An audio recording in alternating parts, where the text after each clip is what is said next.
Hello, my name is Gary Naylor. Last broadcast, we began some very interesting information on the subject of coverings. I think if you stay with us today, and if you pick up on these other broadcasts, they are available to you on the internet. You can go to lynnetbride.com and go to our audio or to our video section, and you'll find the broadcasts, and we'll be glad to send you a copy of them free. I think you're going to find this information most interesting, and you'll need to, if you're interested, you'll need to look at the entire message on coverings, because we're going to pick up today where we left off last time in describing Yahweh's government on coverings. Extremely important subject. Of course, this information comes from a book that's written called Coverings. And it's what we find. You'll notice on this in this book, there are the word coverings is duplicated. It's two, and it's got a little symbol over the top. Now, the reason that is because what we find in the ways of Yahweh is that there are two coverings over the things that Yahweh is going to cover. We began talking about that last time. We'll use four examples that are clear from the Scriptures. Now, the reason I use those four is because the way I studied this subject is I found every place in the Scripture where the word covered or coverings was used. I laid them out, and as I looked at it, Yahweh began to show me that there are twin coverings over everything. And you'll understand much more about this as we share together today. The four examples that we're going to look at and go into even more depth in our time together now are the spirit and the soul of an individual. And Paul said in 1 Corinthians 15 is that spirit and soul is covered in a body. Spirit and soul is one of them, the examples we'll look at. Another is the earth, that it was covered with clouds and sea, and then we'll see another covering. The Ark of the Covenant was covered with the mercy seat, and the tabernacle itself was covered with a tent. Now in each of those cases, I gave you the island to be covered and the first covering. Now, in each one of those cases, also, there is a second covering. This second covering is extremely critical to Yahweh, as you're going to see. Over the spirit and soul of a person is their body. Now, over their body was light originally. Light covered Adam and Eve before they sinned. Over the earth were clouds and sea, are clouds and sea. And originally, the covering over the clouds and the sea and the earth was a firmament that was this envelope, the shell almost, if you would, that enveloped the whole earth, the clouds and sea. Now, the Ark of the Covenant was covered with mercy seat, but over the mercy seat had to be incense. It was a covering as well. And over the tabernacle was the tent, but over the tent was a cloud by day and fire by night. Now, as we consider each one of those, what we're going to find is that Yahweh, when He wants to judge someone or a group or a work, what He does is He takes the covering off. He cannot judge unless He takes the covering off. The entire issue of atonement, if you'll go to this chapter 2 in this book, the entire issue of atonement is placing a covering over man. When that covering was removed, when Yeshua, who provided that covering, was removed, man was judged as a sinner.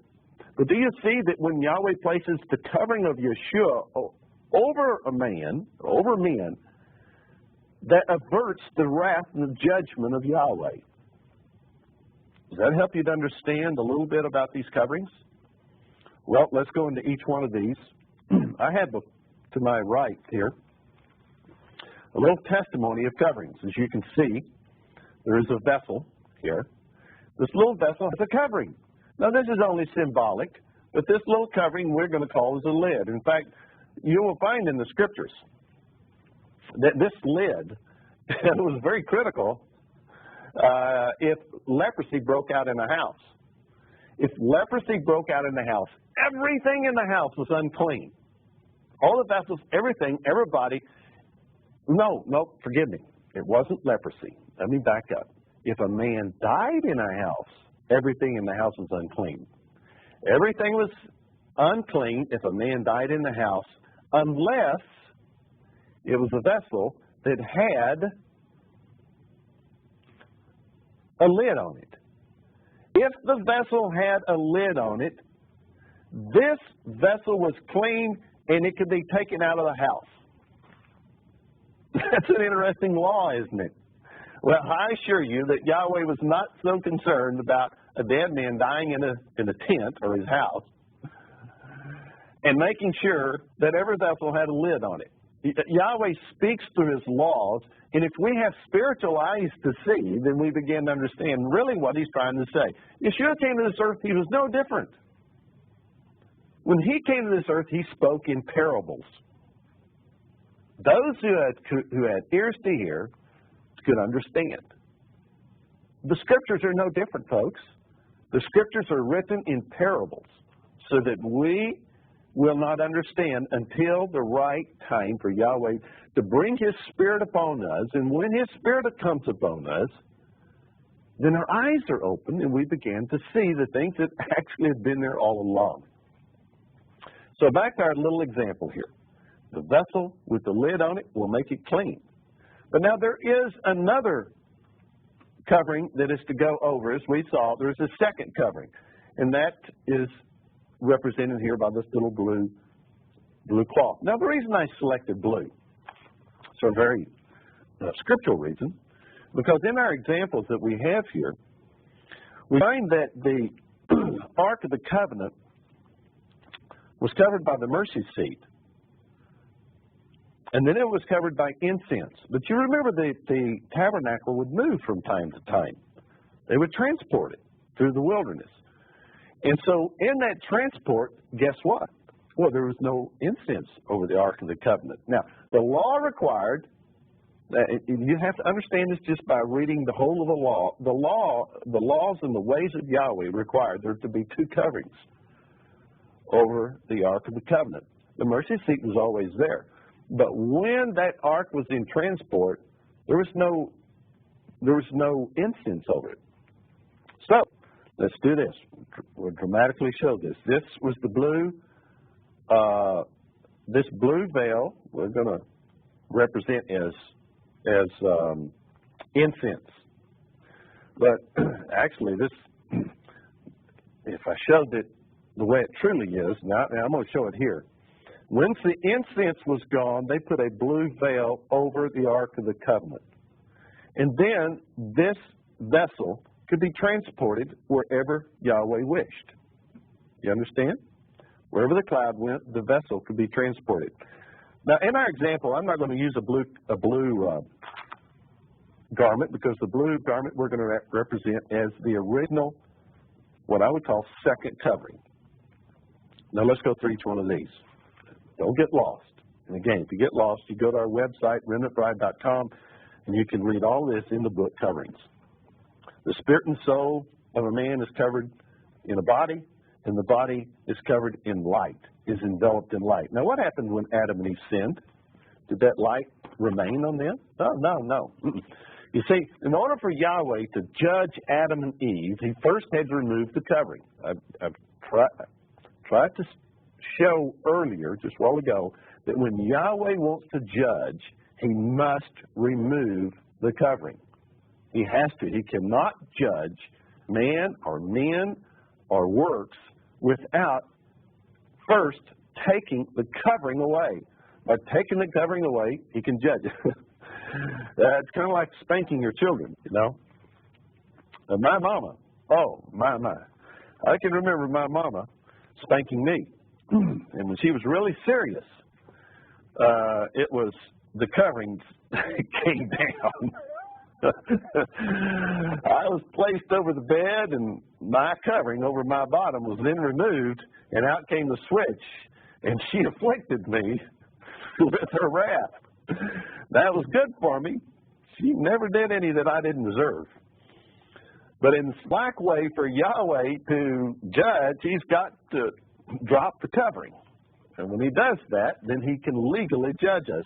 He cannot legally judge me unless he takes the covering away. So this is what we see over in this first testimony of the spirit, of the soul, and the body of the person. Adam and Eve sinned. So what did Yahweh do? He removes the glory off of them, and then he judged them. They came under his hand, and he judged them and took them out of the garden. Now that he judged them, he has to restore them, or else judgment will continue unmercifully. So what Yahweh does, and I've brought in another covering here, and it's made out of cloth paper. It's a temporary covering. It's not permanent. This is just a piece of paper. And what Yahweh does, now this is very important, so listen very carefully. What Yahweh does is after taking the original covering away, Yahweh then replaces that covering with a substitutionary covering. Substitutionary covering. That, in this case, in our case today, would you like to see a substitutionary covering for my state as fallen man? This is it. It's clothing. You see, this stuff that I wear, this garment, and I usually wear, in their program, I always wear this blue. I don't like to stand out. I'd like to I don't like to attract attention to this body. I'm not real fond of it, frankly. It wrestles against the spirit, and it's a wretched thing. I'm not real fond of it. I'll be most glad to put it off. And until I can put this wretched thing away and put on that which is immortal, since I don't have any glory on this thing anymore, it's got to be covered. If I don't cover it, it's going to get wrath. So what Yahweh did is he put it upon man to cover this stinking flesh with a temporary substitutionary covering. The substitutionary covering, I fooled the cameraman just then. The substitutionary covering is this little piece of paper. It's represented by this little piece of paper. The substitutionary covering is my clothing. So whenever Yahweh seeks to replace his glory upon me, I put these garments on. All right, do you understand that? Clothing is a substitutionary covering for the glory of God. Let's look at the next one. The earth was covered with the clouds in the sea, and still is. And over the cloud and the sea was a firmament. Now, when man sinned, and Yahweh repented of ever making man, he decided to judge the earth. Now, he'd already judged man, and he took off the second covering and judged him, and then replaced the substitutionary covering on him. Now he's going to judge the earth. He can't judge the earth unless he removes the second covering. Are you beginning to get this? So this is what he did. He's going to judge the earth, and he removes the firmament. Do you remember that the scripture says that the firmament broke up whenever the floods were going to come? Yahweh removed the firmament, and boom, again. Rain came for 40 days and 40 nights, flooded the earth, killed everything on the earth except the 8 in the ark, and Yahweh judged the earth. What's he going to do now? He's got to replace. If he doesn't do something to replace this covering, it's going to be continual wrath. Now, the firmament protected the earth from the sun's rays, truly, literally. If Yahweh, once removing the firmament, if he didn't put something on the earth then it would be death for everybody. We wouldn't be here today if Yahweh didn't put a substitutionary covering. What did he put over the earth? The substitutionary covering Yahweh placed over the earth is the ozone layer. It's temporary. It replaces the firmament, but it's a temporary covering. It's not the permanent covering that goes over the earth. The permanent covering over the earth that Yahweh is going to replace someday soon, I hope very, very much, is the firmament. He has got to replace the firmament, that permanent covering as far as the earth goes, in the lasting one, the first one. Now, we've already talked about the Ark of the Covenant. Again, that was the Ark of the Covenant. We'll just mention that the Ark of the Covenant had to have mercy seat and incense over it, and then Yahweh would remove the incense, and actually a blue cloth went over the Ark of the Covenant. The blue cloth was a substitutionary covering for the Ark of the Covenant. Now, let's go to our last example so that you can understand. Again, I'd say to you that all of these examples are given simply because they stood out in scriptures in which every case the word covering is used. Yahweh attested to these things by using the word covering in every case. And you can go to the book Coverings and see this. Now, the tabernacle was covered in the tent, and then over the tent was the cloud by day and the fire by night. That was Yahweh's covering. Now, when Yahweh moved the tabernacle, and when they were in transport in the wilderness, the cloud by day and the fire by night was removed. Whoa, we got a problem. The tent and the tabernacle are now uncovered. Something has to be done. So what Yahweh said is to have atonement money, count the priests, and this atonement money would be a covering over the tent and the tabernacle in transport. This is found in Exodus 30, 11 through 16. Very interesting. Money became a covering for the tent and the tabernacle in transport. If you go to remnantbride.com, you're going to find that there are some writings on tithing, even, on the covering of the remnant bride. And you're going to find that actually money is more than just a covering that was over the tabernacle and the tent. Money is a covering today. We pay taxes. We come under the covering of the United States of America or whatever country you're living in. Money becomes a covering. It covers you. I mean, if you don't make any money, you're not clothed too well, you're not covered too well. Money somehow is going to cover you. Whether it's your money or someone else's money, it's going to cover you. So, a very interesting thing. So, do you understand the principle? Do you understand the principle that there are two coverings over a work or a man or whatever, and that covering, if Yahweh is going to judge that work or that man, then he first has to remove the second covering, judge the man, but always a substitutionary covering is then placed over that work or individual. Let's go to another subject that you're going to find very interesting. It has to do with women's head coverings.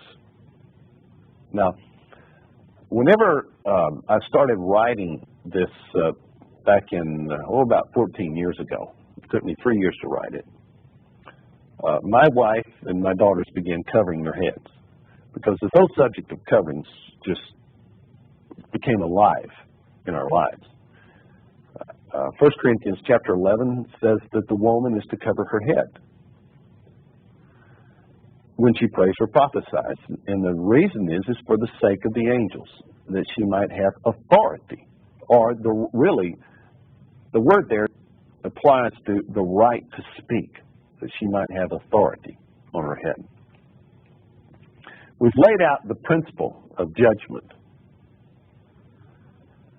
We're going to talk now about an application of this, and probably it's going to require us being together one more time to tie all this together.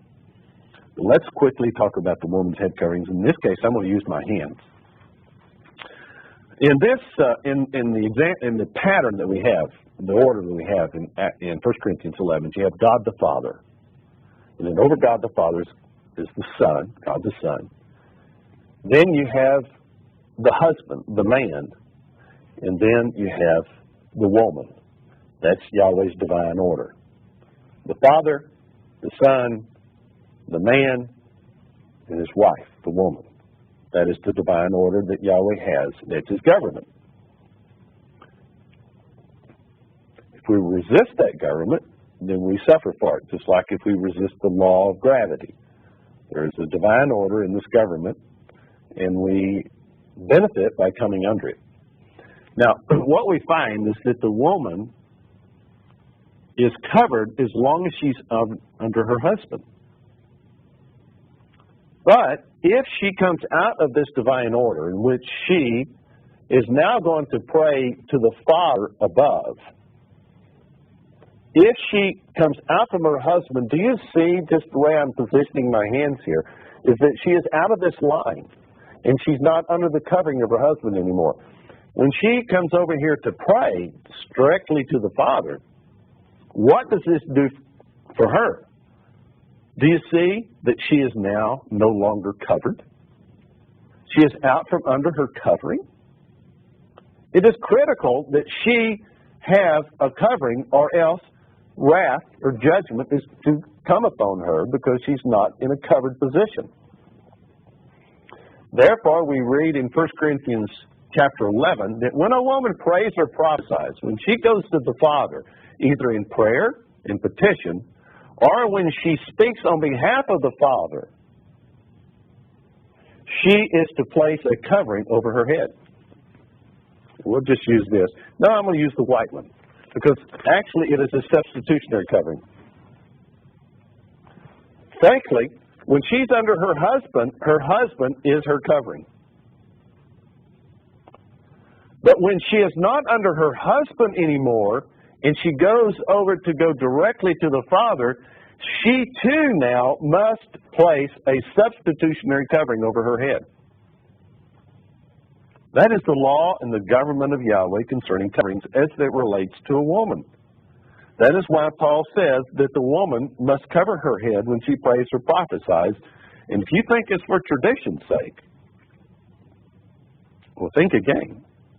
Because the Scripture says that the woman covers her head for the sake of the angels.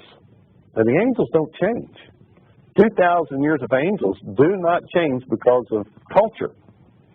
It's for the sake of the angels that she is to cover her head, and it says that she's to do that because she needs authority or power, and that the word actually means the right to speak. So do you understand that? Beginning to understand why a woman is to cover her head? I want to do something for you. I want to show you some pictures, and hopefully our director's all ready to show these. I want to show some pictures of my family. There's my wife and I. And you'll notice there are two coverings represented there. One is my beard. That is a divine ordained covering of God that He has given me, and I choose to wear it. The Scripture says that the man is to be the spokesperson, the spokesman for God. So Yahweh places a covering over a man's mouth because his mouth is to proclaim the words of God. Now, when a woman prays or prophesies, you'll notice my wife has a covering over her head. She covers her glory. And the next time we're together, we're going to talk about glory. All right, let's look at another one. There are two of my children, and just a side view of their coverings. You'll see that they cover their heads as instructed by the Scriptures. That's Christy, my oldest daughter, and then, I can't tell from here, it's Grace. Grace is the other. And there is my sweet Catherine. Now, they were in a broadcast with me in which they played their violins. You can see Catherine with her violin, but look at her head. Her head is covered. Now, my family does not, particularly my children, do not cover their heads all the time. Why? Why don't they cover their heads all the time? Well, they don't pray and prophesy all the time. They are under the covering of their Father most of the time. I am to be that covering for them, to give them correction, instruction, and provide for them spiritually, naturally, emotionally. But when they pray or prophesy, even my children are to place a substitutionary covering over their heads, as you saw there. They had their coverings on at that time. So I hope you begin to understand what we're talking about regarding these two vital coverings. Yahweh's plan and His purpose, though, is not to keep this on us. As we said, it's a substitutionary covering. This is a substitutionary covering. It's not permanent. It's never intended to be permanent. Just like this piece of paper. It's not permanent. Yahweh's design is to place upon us a covering, to restore on us a covering that is permanent and will not fade away. Concerning our bodies, we need immortal bodies. Those things that we've talked about, the tabernacle, the earth needs another covering. It needs a firmament over it. Our earth needs to be restored back to its time of blessing during the garden of God. The Ark of the Covenant, that is a picture of something that must happen spiritually. We're told that there are patterns of that which is heavenly. Hebrews tells us that. All these things are critically important. I began our broadcast either today or last time with the statement that people just don't understand how vitally important the subject of coverings is. They really don't. Yahweh chooses the foolish of this world to shame the wise, and the weak things to shame the strong. A woman's head covering is just that. It looks like a weak, foolish thing. It's extremely important. This beard that I wear on my face is extremely important. This clothing that I wear is extremely important. The finances we talked about concerning the tithe, extremely important. All of these issues of covering are vital issues that need to be understood today, especially if you consider that Yeshua is going to return back soon. You really need to understand more concerning the coverings. I hope you'll go to our website, remnantbride.com. remnantbride.com. You will see the book Coverings, and you can read it right online, or you can write us or email us and ask for a copy, a written copy. Our telephone number is on the web, too. If you'd like to call me here in the Seattle area, do that. Love to talk to you. I hope you'll understand more. We're going to get together one more time on this issue of coverings. I'm thrilled to be with you. God bless you.